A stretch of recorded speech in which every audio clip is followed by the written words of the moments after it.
Hi dear students, इस video में हम 11.4 से क्वेश्चन नंबर 5 को सॉल्व करेंगे। तो देखिए क्वेश्चन नंबर 5 में हमसे क्या कहा गया है, एक ऐसे बेलन की ऊंचाई ज्ञात कीजिए जिसका आयतन 1.54 मीटर क्यूब और जिसके आधार का व्यास 140 सेंटीमीटर है। तो देखिए डियर स्टूडेंट्स, मान लीजिए कि ये हमारा वो बेलन है जिसके आधार का व्यास हमें 140 सेंटीमीटर दिया है। तो आधार ये हो जाएगा, इसका व्यास यानी यहाँ से लेकर यहाँ तक 140 सेंटीमीटर और इस बेलन का आयतन हमें 1.54 मीटर क्यूब दिया है। तो हमसे पूछा है इस बेलन की ऊंचाई, यानी कि यहाँ से लेकर यहाँ तक इसकी ऊंचाई हो जाएगी। तो हमें इसकी ऊंचाई बतानी है। तो देखिए कैसे बताएंगे, सबसे पहले हम अपने सॉल्यूशन में लिख लेते हैं जो हमें दिया गया है। हमें इस बेलन का आयतन दिया हुआ है 1.54 मीटर क्यूब। इसके अलावा हमें इसका व्यास दिया गया है यानी कि डायमीटर, तो ये 140 सेंटीमीटर दिया है। तो यहाँ पर लिख लेते हैं 140 सेंटीमीटर। अब देखिए हमें व्यास दिया गया है इस बेलन का, लेकिन हमें त्रिज्या की जरूरत पड़ेगी, इसीलिए यहाँ पर हम इसका त्रिज्या लिखेंगे। तो यहाँ पर लिख लेते हैं त्रिज्या यानी कि रेडियस।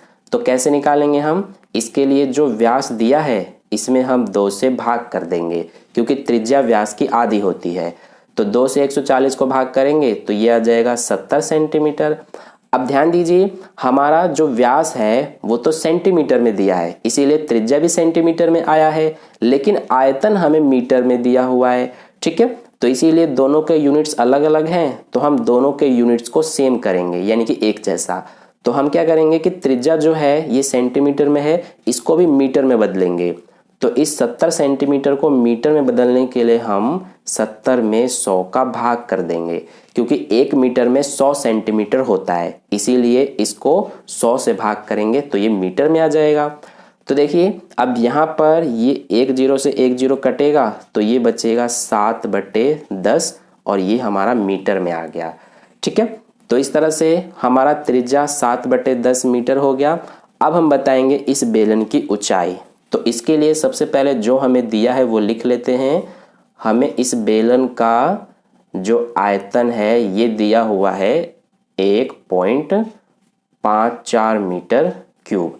अब ध्यान दीजिए, बेलन का आयतन है तो इसकी जगह पर हम इसका सूत्र लिख सकते हैं। तो इसका क्या सूत्र होता है, ये होता है πr² h बराबर में क्या है, बराबर में हमारा है 1.54। अब इसमें मान रखते हैं सबका। तो सबसे पहले पाई है, पाई का मान 22/7 हो जाएगा, गुना में r²। तो r यानी कि रेडियस, तो रेडियस देखिए इसकी 7/10 मीटर है, तो r की जगह 7/10 लिखेंगे। और क्योंकि स्क्वायर लगा हुआ है इसीलिए ये हमारा 2 बार लिखा जाएगा, क्योंकि जब स्क्वायर लगा होता है तो 2 बार लिखा जाता है। और h फिर है, तो h तो हमें पता ही नहीं है, तो इसको हम एज इट इज लिखेंगे, यही हमें निकालना है। बराबर में 1.54 है, तो इसको हम यहाँ पर उतार लेते हैं इस तरह से।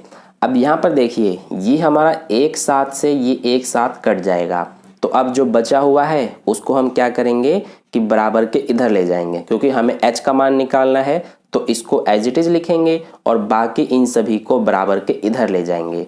तो इसको उतार लेते हैं। ये देखिए 1.54 है, तो यहाँ से हम पॉइंट हटा देंगे तो ये 154 हो जाएगा। और हमने क्योंकि पॉइंट हटाया है इसीलिए हमें 100 से भाग करना पड़ेगा, क्योंकि पॉइंट के बाद 2 अंक हैं, तो जितने पॉइंट के बाद अंक होते हैं उतने ही नीचे 0 आ जाता है। ठीक है, तो इसीलिए ये हमारा 154/100 हो गया। अब सबसे पहले ये 22 इधर गुणा में है, जब बराबर के इधर जाएगा तो ये हमारा भाग में हो जाएगा। और ऐसे ही ये 7 भी गुणा में है, बराबर के इधर आके भाग में हो गया। अब ये 10 और 10 इधर भाग में है, बराबर के इधर जाके गुणा में हो जाएगा। ठीक है, तो इस तरह से अब देखिए इसको आगे करते हैं। तो सबसे पहले ये ऊपर भी ये 2 0 हैं, नीचे भी ये 2 0 हैं, तो ये कट जाएंगे। ठीक है, ऊपर के 2 0 से नीचे के 2 0 कट गए।